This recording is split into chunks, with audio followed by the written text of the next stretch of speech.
আসসালামু আলাইকুম। আজ আমি আপনাদের সাথে শেয়ার করব পিঙ্কি সেমাই। সেমাই তো আমরা বিভিন্ন রকমের সেমাই খেয়ে থাকি।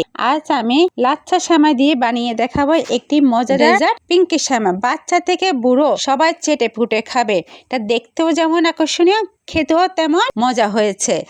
এখানে আমি আধা কেজি গরুর দুধ নিয়েছি।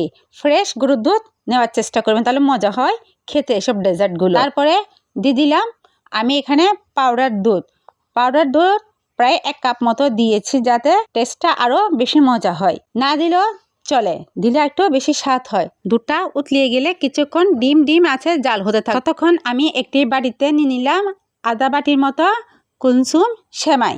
এটা কুলসুম সেমাই দিয়ে খেতে মজা লাগে।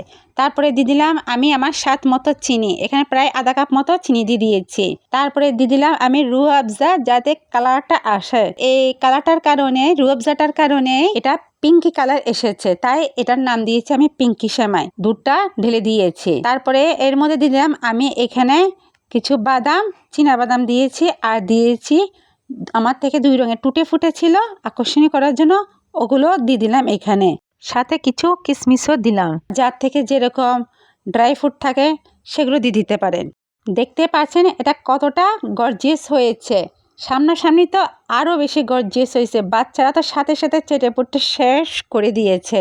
মেহমান আপ্যায়নে এটি একটি বিশেষ ঝটপট ডেজার্ট। মেহমানও চেটে পুটে শেষ করে দেয়। যখন আমি মেহমানের সামনে এটা দিই, মেহমানরা খুব মজা করেও খেয়ে ফেলে। ঈদের সময় তো আমার বাচ্চারা এই ডেজার্টটা বিশেষভাবে চায়।